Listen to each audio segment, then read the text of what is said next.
ನಮಸ್ಕಾರ ಸ್ನೇಹಿತರೆ, ಓಂ ಪಾರ್ವತಿ ಯೂಟ್ಯೂಬ್ ಚಾನೆಲ್ಗೆ ತಮಗೆಲ್ಲರಿಗೂ ಸ್ವಾಗತ. ನೀರಿನಲ್ಲಿ ಚಂದನ, ಕೇಶರ ಮತ್ತು ಕರ್ಪೂರವನ್ನು ಬೆರೆಸಿ ಶಿವಲಿಂಗವನ್ನು ಅಭಿಷೇಕ ಮಾಡುವುದರಿಂದ ಸೌಭಾಗ್ಯ ಪ್ರಾಪ್ತಿಯಾಗುತ್ತದೆ. ಶಿವನಿಗೆ ಅಕ್ಕಿಯನ್ನು ಅರ್ಪಿಸಿದರೆ ಧನಪ್ರಾಪ್ತಿಯಾಗುತ್ತದೆ. ನಮ್ಮ ಜೀವನದಲ್ಲಿನ ಶತ್ರುವಿನ ಕಾಟ ಇದ್ದಲ್ಲಿ ನಾವು ಶಮಿಪತ್ರವನ್ನು ಗಂಗಾಜಲದಿಂದ ತೊಳೆದು ಶಿವಲಿಂಗದ ಮೇಲೆ ಅರ್ಪಿಸಿ ನಂತರ ಅಲ್ಲಿಯೇ ಕೂತು 108 ಬಾರಿ ಓಂ ನಮಃ ಶಿವಾಯ ಎಂಬ ಮಂತ್ರವನ್ನು ಜಪಿಸಬೇಕು.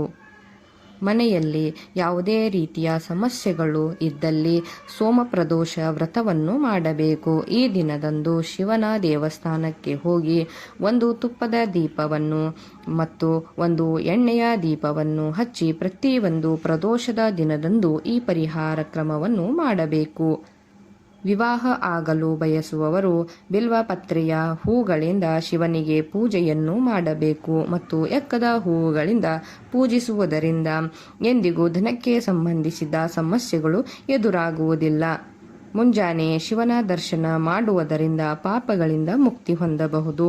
ಮಧ್ಯಾಹ್ನ ಶಿವನ ದರ್ಶನ ಮಾಡುವುದರಿಂದ 7 ಜನ್ಮದ ಪಾಪಗಳಿಂದ ಮುಕ್ತಿ ಮತ್ತು ರಾತ್ರಿ ಶಿವನ ದರ್ಶನದಿಂದ ಲಕ್ಷಗಟ್ಟಲೆ ಪುಣ್ಯ ಸಿಗುತ್ತದೆ. ಸೊಂಟದ ಕೆಳಗೆ ಹರಿದ ಬಟ್ಟೆಗಳನ್ನು ಹಾಕಬಾರದು. ಹಾಕಿದಲ್ಲಿ ಅಂಥವರಿಗೆ ದಾರಿದ್ರ್ಯತೆಯು ಎಂದು ಬಿಡುವುದಿಲ್ಲ.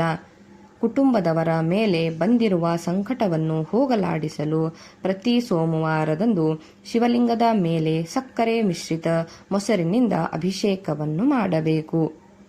ದಿನನಿತ್ಯ ಶಿವಲಿಂಗದ ಮೇಲೆ ಕಪ್ಪು ಉದ್ದನ್ನು ಅರ್ಪಿಸುವುದರಿಂದ 6 ತಿಂಗಳ ಒಳಗೆ ಎಲ್ಲ ಪ್ರಕಾರದ ವ್ಯಾಧಿಗಳಿಂದ ಮುಕ್ತಿ ಸಿಗುತ್ತದೆ. ಶಿವ ದೇವಸ್ಥಾನದ ಪರಿಸರವನ್ನು ಸ್ವಚ್ಛ ಮಾಡುವುದರಿಂದ ಉತ್ತಮ ಗತಿಗೆ ಪ್ರಾಪ್ತಿ ಮತ್ತು ರೋಗ ನಾಶವಾಗುತ್ತವೆ. ಶಿವಲಿಂಗದ ಮೇಲೆ ಕಪ್ಪು ಎಳ್ಳು ಅರ್ಪಿಸುವುದರಿಂದ ವೇಗವಾಗಿ ಧನಪ್ರಾಪ್ತಿಯಾಗುತ್ತದೆ. ಮನೆಯಲ್ಲಿನ ಅಶುಭವನ್ನು ಹೋಗಲಾಡಿಸಲು ನೀರಿನಲ್ಲಿ ಕಪ್ಪು ಎಳ್ಳನ್ನು ಬೆರೆಸಿ ಶಿವನಿಗೆ ಜಲಾಭಿಷೇಕವನ್ನು ಮಾಡಬೇಕು. ನೀರಿನಲ್ಲಿ ಅಕ್ಕಿಯನ್ನು ಬೆರೆಸಿ ಶಿವನಿಗೆ ಜಲಾಭಿಷೇಕ ಮಾಡುವುದರಿಂದ ಹಣಕ್ಕೆ ಸಂಬಂಧಿಸಿದ ಎಲ್ಲ ಸಮಸ್ಯೆಗಳು ದೂರವಾಗುತ್ತವೆ ಮತ್ತು ಸಾಲಕ್ಕೆ ಸಂಬಂಧಿಸಿದ ಎಲ್ಲ ಸಮಸ್ಯೆಗಳು ಕೂಡ ದೂರವಾಗುತ್ತವೆ.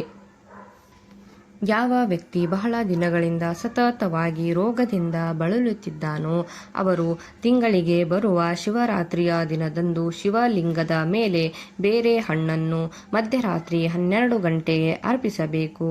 ಹೀಗೆ ಮಾಡುವುದರಿಂದ 3 ತಿಂಗಳ ಒಳಗೆ ರೋಗನಾಶ ಹೊಂದುತ್ತದೆ.